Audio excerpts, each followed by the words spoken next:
안녕하세요. 미연님 혹시 답안 제출하셨나요?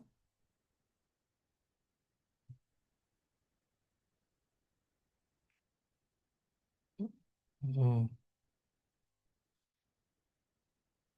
뭐 답안 제출 안 하셨어도 들으셔도 되긴 하죠. 어, 우선은 5분에 좀 시작할게요. 혹시라도 더 들어오신 분들 있을 수 있으니까. 음,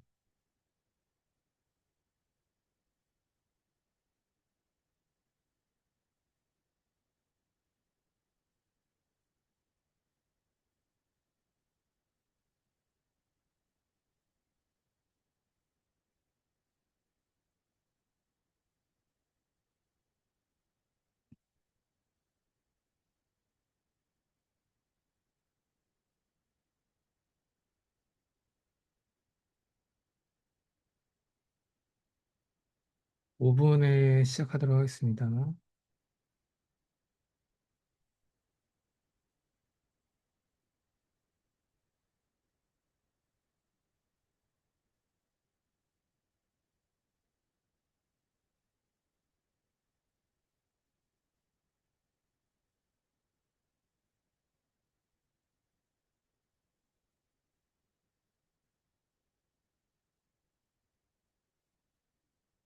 제 목소리랑 요 문서 PDF 보이시나요?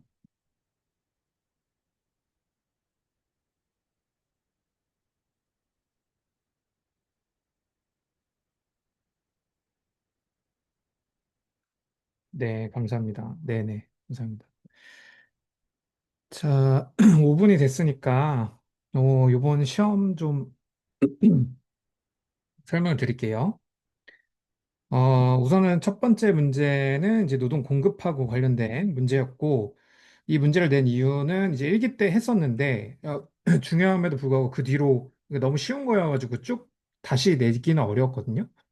그리고 이 내용이 이제 1차에서도 중요하고, 사실상 2차에서도 매우 중요하기 때문에 냈고요. 예, 요번 해설도 저번처럼 책에서 어느 부분에서 냈는지 또는 책에서 어떻게 설명하고 있는지 위주로 좀 하도록 하겠습니다.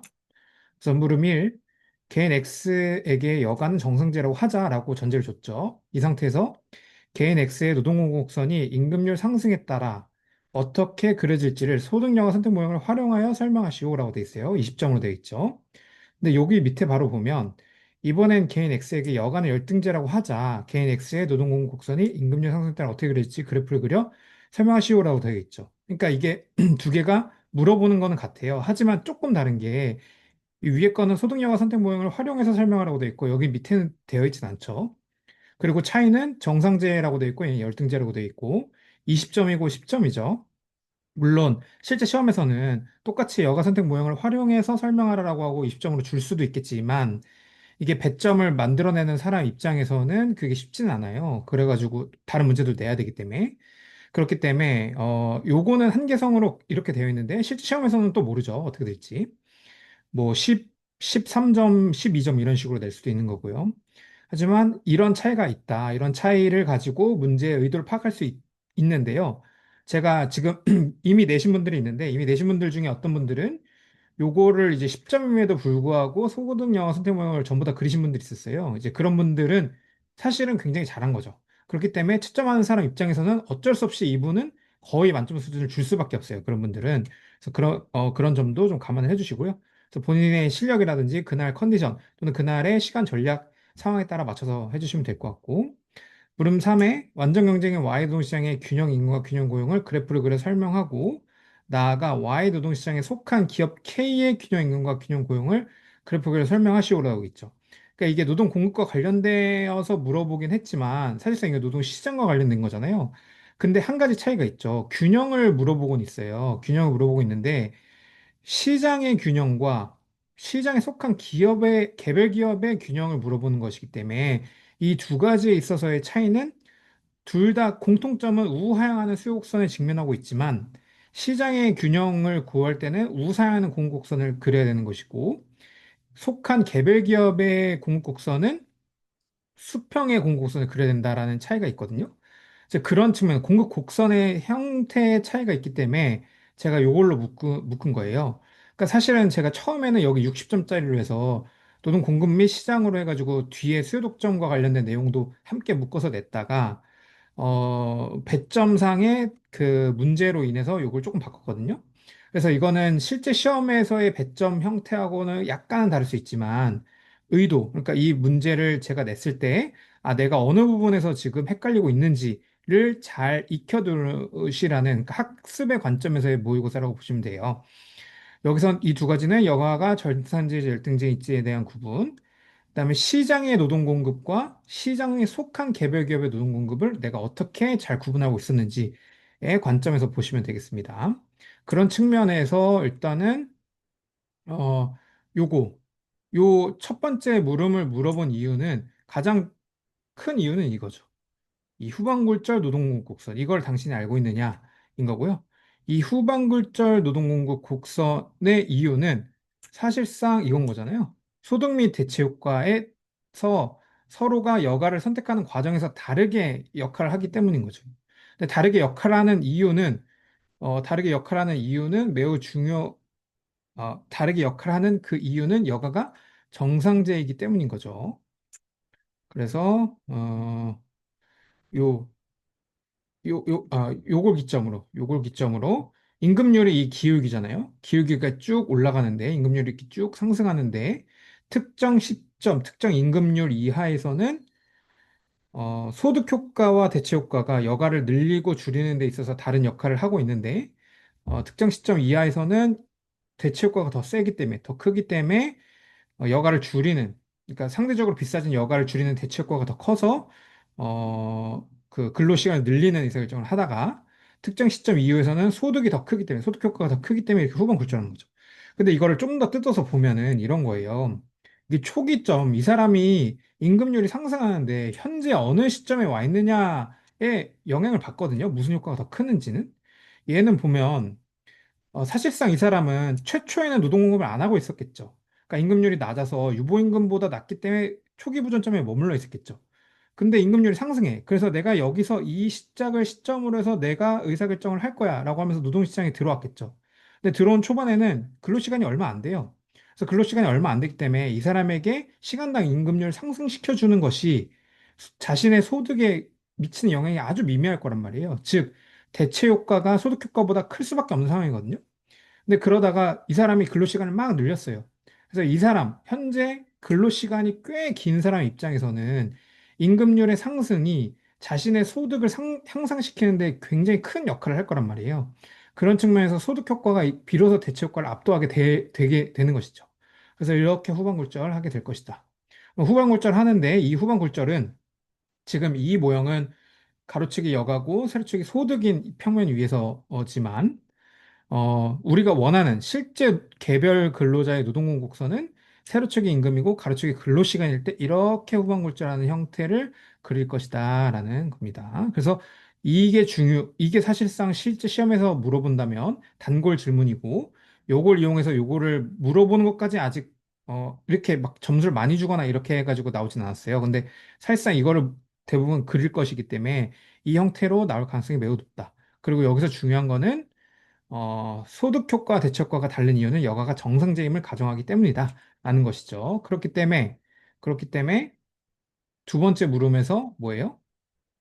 여가가 열등제인 거를 물어본 거잖아요. 그러니까 여가가 열등제인 것에 대해서는 교과서에서도 굳이 이게 얘기하고 있진 않아요. 교과서에 굳이 얘기하고 있진 않은데, 여가 열등제인 경우는 이제는 동일하게 소득 효과도 여가를 줄이도록 만들잖아요.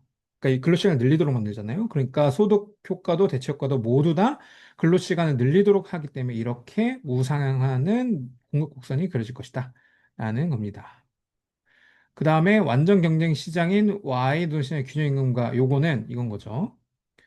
여기 뒤에 보면은 여기가 아니네요. 좀 더 뒤에 있죠. 그러니까 제가 요걸 보고 낸 거예요. 그러니까 완전 경쟁 시장일 때 노동 시장과 개별 기업의 공급 곡선은 다르게 직면한다라는 거예요. 그러니까 시장 안에서는 공급 곡선이 이렇게 우상향하도록 그려진다는 것이죠. 그 이유는 맥코넬에서 이렇게 설명하고 있어요. 이렇게 개별 근로자들의 공급 곡선은 이렇게 후반 굴절해요.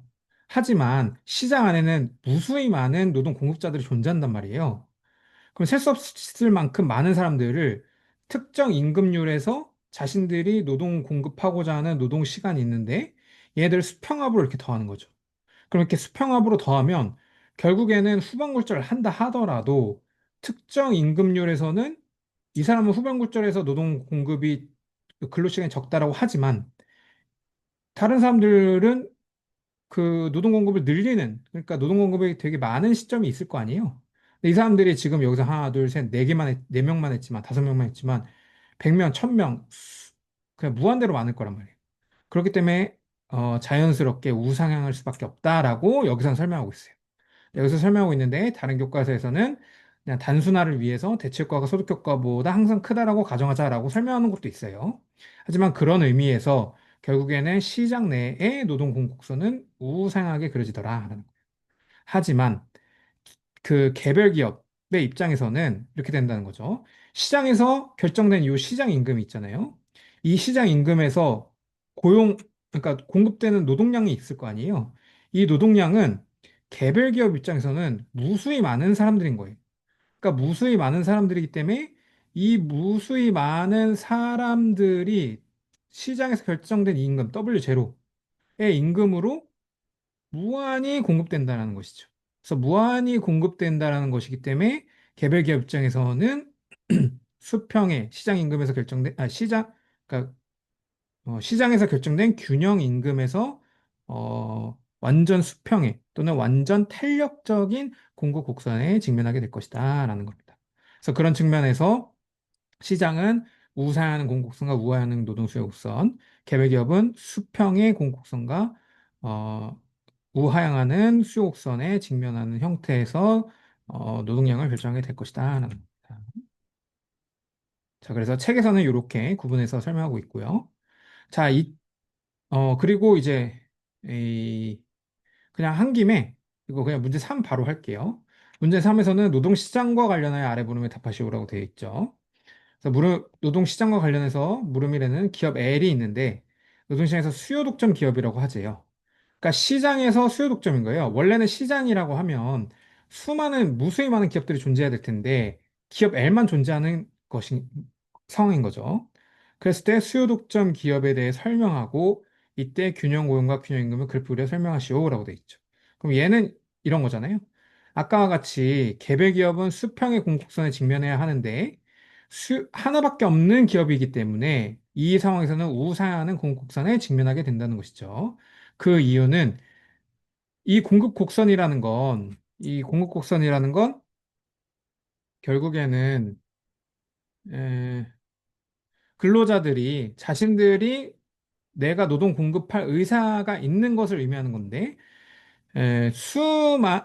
그 수많은 근로자들이 특정 임금에서 공급하고자 하는 인원이 무수히 많다라고 했을 때 거기에 직면하는 그냥 하나의 기업, 그러니까 그거를 받아서 채용해야만 하는 기업 입장에서는 그 임금으로 많은 근로자들을 고용할 수 있겠지만 반면에 기업이 하나밖에 없는 경우에는 그 기업이 새로운 근로자들을 데리고 오려면 또는 공급하게 만들려면 그 사람들이 노동시장에 진입할 그 유보 임금 내지는 그 사람들의 전용 수입에 해당하는 비용 또는 임금을 지급해야지만 노동시장에서 일을 할 거잖아요. 그렇기 때문에 마치 그 한 기업이 시장과 같은 역할을 함으로써 노동 공급 곡선이 이렇게 우상향하도록 그려지는 것이죠. 그때 균형 고용과 균형 임금은 우상향하는 공급 곡선이 에, 잠깐만요. 우상향하는 공급 곡선이 우상향하는 공급 곡선이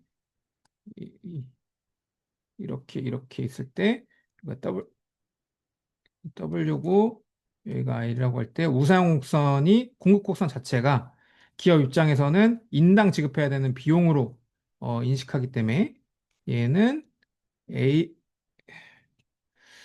어, A, AC가 되는 거죠. 평균 비용이 되는 거잖아요. 또는 AFC라고 할 수 있겠죠.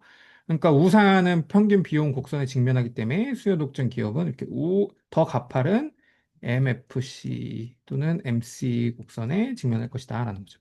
그래서 이런 수요 곡선 또는 VMP 곡선이 있다고 하면 이 VMP 곡선과 MC 곡선이 만난 데서 고용을 할 것이고 그때 지급하는 임금은 MC 곡선을 위해서 결정하게 될 것이다라는 거죠. 익숙하지가 않네요. 그 다음에 물음 2의 경우에는 정부가 수요독점 상황에서 최저임금을 도입하려고자 하는 이유를 그래프를 그려 설명하시오로 되어 있잖아요. 그러니까 이유를 물어봤죠. 그러니까 평소에는 최저임금이 도입된다고 하자. 그때 뭔가를 설명하시오라고 보통 문제를 내죠. 근데 이유를 물어본 이유는 그런 거죠. 정부 입장에서는 시장 안에 뭘 원해요? 시장 안에서 시장이 자원 배분이 효율적으로 또는 최대로 많이 고용돼서 국내 총 생산이 또는 국내 국민 소득이 최대가 되도록 또는 잉여가 최대가 되도록 만들고 싶을 거 아니에요. 그럼 그런 측면에서 고용을 늘리려고 할 텐데 그러면은 이 최저임금이 고용을 늘려서 비효율성을 줄일 수 있다고 한다면 그러면 그것 자체가 정부가 최저임금을 도입하는 이유에 해당할 수 있겠죠. 그런 의미로서 이렇게 아이고야 이렇게 아이고야 이렇게 이렇게 이거 이렇게 이렇게 된다고 할 때 고용은 여기서 결정되잖아요. 근데 최저임금이 만약에 여기서 이렇게 결정된다고 하면은 이렇게 타고 올라가죠. 이렇게 타고 올라가기 때문에 여기서 고용을 이만큼 늘릴 거잖아요. 이렇게 고용을 늘릴 거기 때문에 정부 입장에서는 사정 손실이 요 전체 삼각형이었다가 요 작은 삼각형으로 바뀌기 때문에 할 이유가 있겠죠. 그래서 이런 이유로 고용을 늘리고 사정 손실이 줄고 그러니까 비효율성이 줄기 때문에 정부는 할 것이다라는 식으로 서술해 주시는 게 좋았겠죠. 그 다음에 물음 3. 기업엠이 생산물 시장에서 동국 독점자라고 하자. 이때 균형 고용과 그래프를 그려 설명하고 효율성 손실을 그래프에 표시하시오라고 되어 있죠. 자, 요거는 이건 거예요. 어, 노동시장은 완전 경쟁 시장이라고 했잖아요. 그렇다는 의미는 이 노동시장은 완전 경쟁 시장이기 때문에 공급 곡선은 우상향하지 않아요. 그러니까 수요 독점 상황에서는 우상향하죠.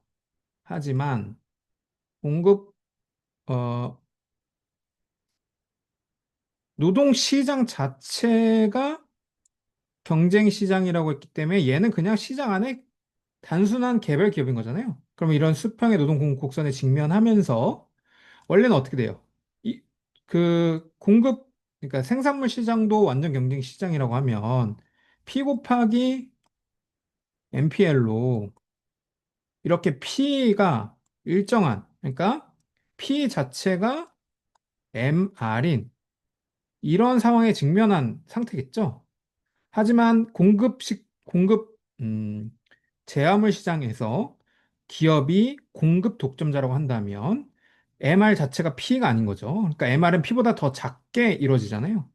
그러니까 MRPL, 그러니까 VMPL이 아니라 MR 곱하기 MPL로 이렇게 더 아래에 있는 MRPL에 직면하게 되고 그때 이렇게 고용을 하게 되겠죠. 그때 이렇게. 그럼 고용은 여기에서 A라고 1번이라고 할게요. 1번에서 2번으로 이렇게 줄겠죠. 그러니까 1번에서 2번으로 이렇게 줄면 그때 효율성 손실은 떻게 되냐라고 했는데 그때 효율성 손실은 이런 거죠. 이 사람들이 사실상 얻는 그 수익은 이 피에 의한 거잖아요. 물건을 팔아서 얻는 거잖아요. 그렇다고 했을 때 고용이 이렇게 줄기 때문에 효율성 손실은 요 삼각형인 거예요. 요 삼각형. 그러니까 이 사람들이 실질적으로 고용이 줄므로 인해서 얻게 되는 한계 생산 가치가 이만큼 줄기 때문에 얘가 효율성 손실인데 이거에 대해서 만약에 어, 잘 이해를 못 하겠다라거나 그 접근하기 어렵다라고 한다면 학습의 차원에서 효율성 손실이 감소된 고용까지의 요 요거다라고 일부러 이렇게 드린 거거든요. 그래서 VMP에서 W를 뺀 VMP가 요거죠. VMP에서 W, LS잖아요. LS 얘를 뺀 요 삼각형을 의미하는 것이다. 라고 보시면 되겠습니다. 그래서 이 사실상 이 문제에는 맥코넬에서 좀 설명하고 있는데 음, 자, 이렇게 설명하고 있어요. 그러니까 우리가 알다시피 VMP는 경쟁 시장일 때에 이 P가 MR과 같아서 그 P와 VMP와 LS가 만나는 이점에서 고용을 하는 거잖아요. 근데 이제는 이 사람들이 근로자들을 투입함으로써 얻게 되는 수익 자체가 죄송해요. 이 사람들이 얻게 되는 한계 수익 자체가 P가 아니라 MR이 되는 거죠. 그리고 MR은 P보다 작으니까 우하향하는 형태로 MRPL이 그려지고 여기서 고용을 하게 되더라 하는 겁니다. 그래서 요만큼이 효율성 손실이 되더라라는 거고요. 음, 그리고 수요 독점의 경우에는 아까 말씀드린 대로 이거 너무 많이 하셨죠. 너무 많이 하셨는데 얘는 평균 비용이고 얘는 한계 비용이라는 거. 그리고 한계 비용과 VMP가 만나는. 그러니까 지금 이 상태는 노동시장이 완전 경제 시장이기 때문에 MRP가 VMP인 거잖아요. 그랬을 때 이렇게 되더라. 이런 거죠. 음. 그리고 여기서는 이제 최저임금에 대해서 나오지 않았지만 최저임금은 항상 쌍인 거예요. 최저임금이 이렇게 결정되면은 고용이 이렇게 늘죠. 그러니까 사정손실이 이만큼 줄잖아. 여길로 줄잖아요. 그러니까 원래는 요 삼각형이었었는데 요 삼각형을 이렇게 주는 것이기 때문에 정부는 그걸 최저임금을 도입할 유인이 있겠죠. 근데 대신 만약에 이제 공부를 많이 했다라고 하면 그것까지 써야 되는 건 좀 애매하지만 최저임금 자체를 너무 높게 하게 되는 경우에는 오히려 안 좋겠죠. 그래서 만약에 공부를 진짜 많이 하는 경우에는 최저임금이 요, 요때 임금보다 더 높아지는 경우에는 도입할 이유가 없을 것이다. 라고까지 서술해 주시면 더 좋을 수 있겠죠. 그때는 고용이 이렇게 되잖아요. VMP랑 이 MC랑 이렇게 만나는. 자, 그 다음 시간이 어, 좋네요. 제가 40분, 한 30분에서 40분 정도로 끝내려고 했는데.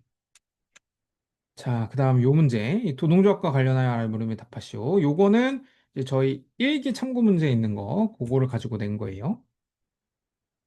끝나고 질문 시간이요? 예, 질문 시간 가능할 것 같아요. 제가 일정이 있긴 한데, 한 40분에서 45분에 나가면 되어서, 일단은 요거 보면요. 요 노동 수요 곡선의 경우에는 이렇게 나온다고 하죠. 그리고 W는 시간당 임금, E는 고용 수준이다. 그렇다고 했을 때 효용 함수가 이렇게 주어지는데 W 스타는 경쟁 시장 임금을 의미하고 임금 증가에 대한 한계 효용이 여전히 E, 그다음에 고용에 대한 한계 효용은 이거다. 그러니까 MU 그러니까 U를 E에 대해서 미분한 것과 U를 W에 대해서 미분한 것 자체를 준 것이잖아요. 그렇다고 했을 때 경제시장은 시간당 팔려고 한다라고 하는 건 얘를 그냥 팔로 집어넣으라는 거죠. 그러니까 사실상 그냥 W에 대한 함수 관계식인 것이죠. 그렇다라고 했을 때 독점적 노동조합은 어떤 임금을 요구할 것인지를 구하시오라고 되어 있는데 이거는 개념적으로 그런 거잖아요. 이 독점적 노동조합의 경우에는 이건 거죠. 이 수요곡선을 노조 입장에서는 제약식 또는 제약선으로 인식한다는 것이죠. 그 이유는 노조는 어쨌든 기업이 그러니까 기업이 근로자들을 고용해야지만 임금을 받을 수 있는 거잖아요. 그렇기 때문에 기업이 고용할 수 없는, 그러니까 이 수용선을 벗어난 선택은 할 수가 없는 거예요. 그러면은 이걸 예산 제약으로 할 때 노조가 위와 같은 요런 효용 함수를 따른다고 하면 독점적 노조 입장에서는 자신들이 효용을 극대화하려고 하는 의사결정을 하려고 할 것이고 그게 곧 무차별 곡선과 이 제약으로 느끼고 있는 수요 곡선이 접하는 지점에서의 임금을 요구한다라는 거죠. 그러니까 기업은 임금을 요구하고 죄송해요. 노조는 임금을 요구하고 기업은 자신들의 수요 곡선 위에서의 고용량을 결정하게 될 것이다라는 것이죠. 그렇다고 했을 때 그러면 이러한 무차별 곡선과 직선의 수요 곡선이 접한다라는 의미는 결국 곡선과 직선이 만나는 접선의 기울기하고 요 직선의 기울기가 같다라는 것인데 그럼 이 직선의 기울기는 곧 뭐예요? 직선의 기울기는 곧 W2라는 1차 함수에서 요 앞에 있는 얘인 것이죠. 그래서 0.01과 만나는 지점에서의 임금을 의미하는 것이다. 라는 거고요. 그럼 노동조합 하에서 몇 명이 고용되는지를 구하시오. 요 임금을 구하면 12가 나와요. 그럼 12가 나오면, 그러니까 얘는 그건 거죠. 얘는, 이, 그러니까 가로축이 2잖아요. 그러니까, 이거, MU,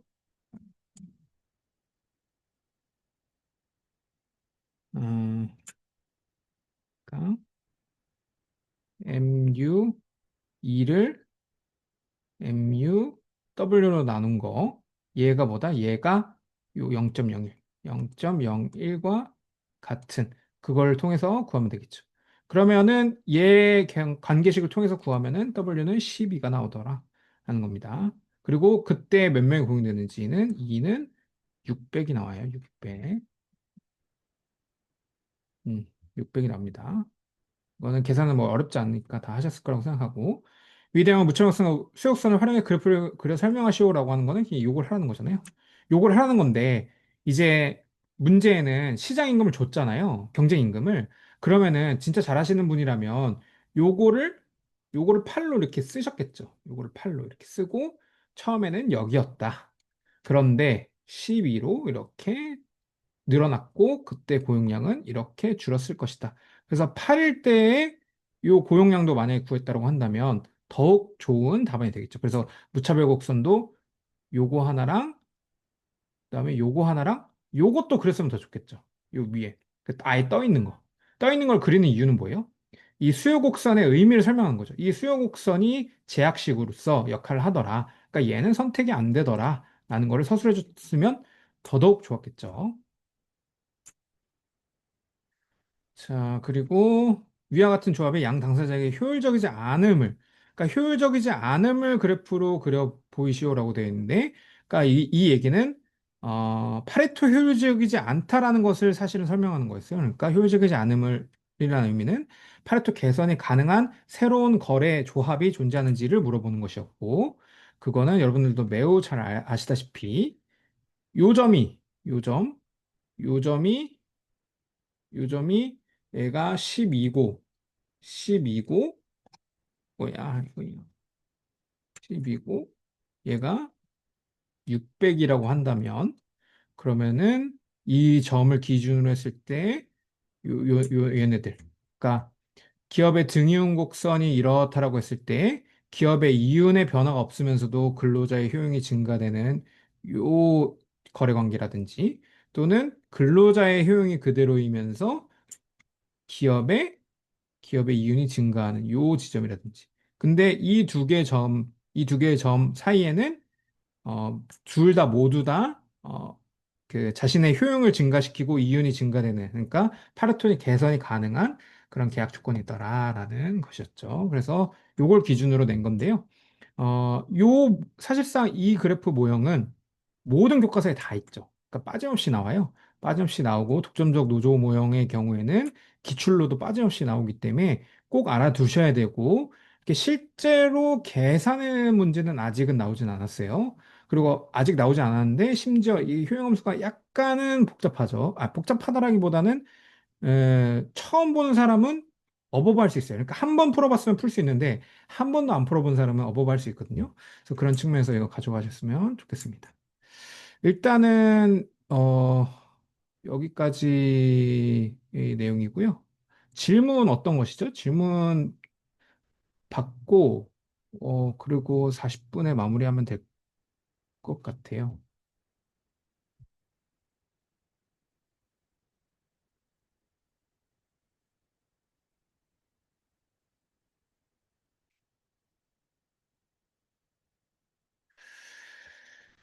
노동 공급 곡선만 그렸다가 산문까지 다 풀고 시간이 남아서 소동형은 뒷페이지에 추가해도 되나요?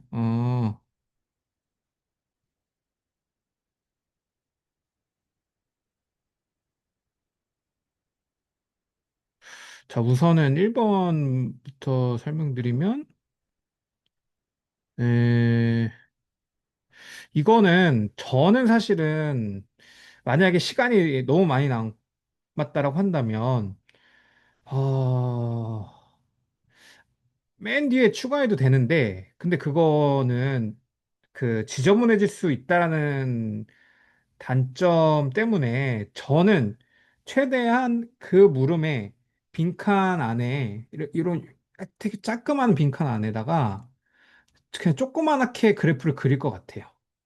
저 같으면. 그 새롭게 추가하거나 보론으로 이렇게 넣지 않고. 그 대신 최대한 깔끔하게 그려야겠죠. 최대한 깔끔하게 그리고 설명도 깨알같이 넣는 방식으로 저는 하게 할 것 같아요. 왜냐면 이게 채점하는 사람은 되게 많은 그 답안을 봐야 된단 말이에요. 근데 이것만인 줄 알고 하다가 뒤에 갑자기 나오면 이거를 막 반영하고 싶은 생각이 잘 안 들거든요. 근데 내가 채점하려고 하는데 깨알같이 이렇게 들어가 있어. 그럼 와, 이 사람 진짜로 이 시험에 목숨 걸었구나. 그러면서도 이 내용이 여기랑 추가적인 내용으로서 딱 알맞아, 물음에. 그러면은 설사 내용이 뒤에 넣어가지고 깔끔하게 넣는 것보다 이미지가 답안 인상이 훨씬 더 좋을 거라는 생각이 들어가지고 제 개인적인 생각으로는 비워두지 않았다면 이라고 하시지만 그 되도록이면은 내가 만약에 시간에 남으면 여기에 더 넣을게 그 당시에 생각나면은 조금 남겨두세요. 그러니까 너무 과하게 남겨두지 마시고 한 두 칸 정도 해가지고 조그만하게 그릴 수 있게 만들어 놓으셔가지고 하시는 걸 추천드리고요. 3-3의 효율성 손실은 개별 기업의 손실인가요? 사전 손실인가요? 잠깐만요. 3-3의 요거요. 요거는 사실상 사중 손실로 볼 수 있죠. 왜냐면은 이, 이 그러니까 시장에서 만약에 이 개별 기업의 손실이긴 한데, 개별 기업의 손실이긴 한데, 시장 안에 개별 기업이 공급 독점자가 아니라고 했을 때, 그러니까 그 제화물 시장도 완전 경쟁 시장이라고 했을 때에 그 전체 시장의 측면에서 추가로 생산해낼 수 있는 생산 가치가 사라진 거잖아요. 그래서 그런 측면에서 개별 기업의 손실인가 사전 손실인가를 막 엄밀하게 구분하기보다는 그냥 효율성 손실로서 묶어서 설명해도 충분할 것 같아요. 충분합니다. 근데 이제 개별 기업의 손실이라고 설명하는 게 낫겠죠. 왜냐면 물음 자체에는 기업 M이라고 나와 있기 때문에.